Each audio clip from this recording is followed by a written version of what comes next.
ഇവിടെ നല്ല മഴ വരുന്നു എന്നുള്ള വാർത്ത കൂടിയുണ്ട്. കാലവർഷം നേരത്തെ എത്തുന്നു എന്നാണ് കാലാവസ്ഥാ നിരീക്ഷണ കേന്ദ്രം അറിയിച്ചിരിക്കുന്നത്. സംസ്ഥാനത്ത് മഴ ശക്തമാകുന്നു. ഇന്നും വിവിധ ജില്ലകളിൽ യെല്ലോ അലർട്ട് പ്രഖ്യാപിച്ചിട്ടുണ്ട്. തിരുവനന്തപുരത്ത് യെല്ലോ അലർട്ടാണ്. കൊല്ലത്ത്, ആലപ്പുഴയിൽ, പത്തനംതിട്ടയിൽ, കോട്ടയത്ത്, എറണാകുളം, ഇടുക്കി ജില്ലകളിലാണ് മഴ മുന്നറിയിപ്പുകളുള്ളത്. ഇത്തവണ മെയ് 26ഓടെ കാലവർഷം എത്താൻ സാധ്യതയുണ്ടെന്നും അറിയിപ്പുണ്ട്. ശക്തമായ മഴയ്ക്കും ഇടിമിന്നലിനും സാധ്യതയുള്ളതിനാൽ മലയോര മേഖലകളിലും വെള്ളക്കെട്ട് സാധ്യതയുള്ള പ്രദേശങ്ങളിലും പ്രത്യേക ജാഗ്രത തുടരണമെന്നും നിർദ്ദേശമുണ്ട്. സുനിഷ എല്ലൂരുണ്ട് കൂടുതൽ വിവരങ്ങളുമായി. Sunisha, very good morning. വീണ്ടും നമ്മൾ വേനൽ മഴ കാലവർഷത്തിലേക്ക് പരിണമിക്കാനാണ് സാധ്യത. 26ഓടുകൂടി കാലവർഷം ഇങ്ങെത്തും. സാധാരണ കണക്ക് വെച്ച് നോക്കിയാൽ ഒരു 4-5 ദിവസം മുമ്പേ കാലവർഷം ഇങ്ങെത്തുകയാണ്. പുറപ്പെട്ടു കഴിഞ്ഞു എന്നാണ് ചിലരൊക്കെ പറയുന്നത്. താമസിയാതെ വരും. അപ്പോൾ നമ്മൾ കാത്തിരിക്കുന്നു. കനത്ത മഴയാണ് ഇക്കുറിയും എന്നാണ് പ്രതീക്ഷിക്കുന്നത്.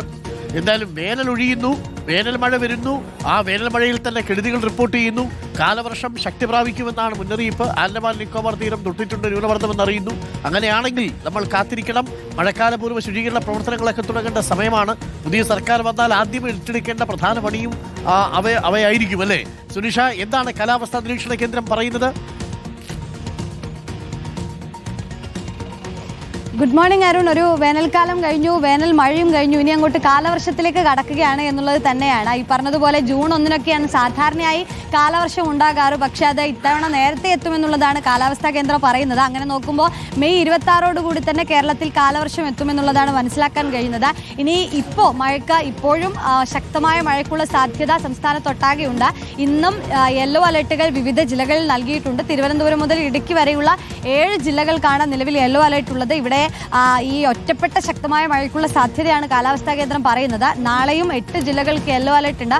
അത് മധ്യ കേരളത്തിലും വടക്കൻ കേരളത്തിലും ആയിരിക്കും മഴ ശക്തമാവുക എന്നുള്ളതാണ്. പിന്നെ അരുൺ പറഞ്ഞതുപോലെ മഴ മാത്രമല്ല, ശക്തമായ കാറ്റ്, ഇടിമിന്നൽ ഒക്കെയുള്ള സാധ്യതയുണ്ട്. അതുകൊണ്ട് അതിനനുസരിച്ചുള്ള ജാഗ്രത പാലിക്കണമെന്ന നിർദ്ദേശം കാലാവസ്ഥാ കേന്ദ്രം നൽകുന്നുണ്ട്. ഇനിയിപ്പോൾ കാലവർഷം വരികയാണെങ്കിൽ മഴ കനക്കുമെന്നുള്ളത് തന്നെയാണ് കാലാവസ്ഥാ കേന്ദ്രം കരുതുകയും ചെയ്യുന്നത്. അതായത് നല്ല മഴ, സ്കൂളൊക്കെ തുറക്കുന്ന സമയത്ത് നല്ല മഴയായിരിക്കും എന്നുള്ളതാണ് കാലാവസ്ഥാ കേന്ദ്രം കണക്ക് കൂട്ടുന്നത്. ഒപ്പം തന്നെ ഈ പറഞ്ഞതുപോലെ മഴക്കാലപൂർവ്വ ശുചീകരണങ്ങളെല്ലാം നടത്തേണ്ടതുണ്ട്. കോർപ്പറേഷൻ എല്ലാം ഇപ്പോൾ തന്നെ അലേർട്ടായി അതിനുള്ള പ്രവർത്തനങ്ങളെല്ലാം നടത്തുകയും ചെയ്യുന്നുണ്ട്. മഴക്കാല രോഗങ്ങൾക്കുള്ള സാധ്യതയുണ്ട്.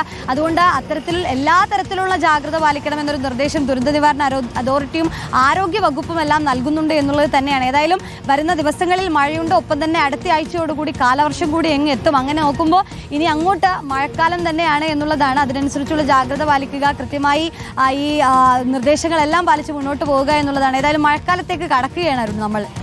ഓക്കെ, സുനിഷ എല്ലൂരുണ്ട് വിവരങ്ങൾ നൽകിയത്.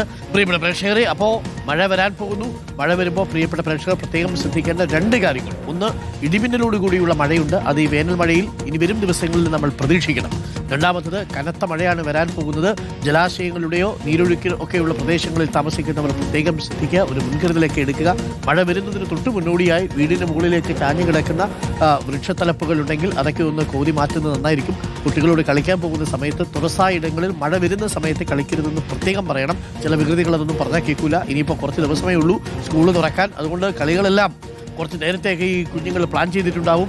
പക്ഷേ കളിക്കാനൊക്കെ പോകുന്നത് നല്ലതാണ്. പക്ഷേ ഇടിമിന്നലോട് കൂടിയുള്ള മഴയ്ക്ക് സാധ്യതയുണ്ട് എന്നുള്ളത് കൊണ്ട് പ്രത്യേകം ശ്രദ്ധിക്കുക. അപ്പോൾ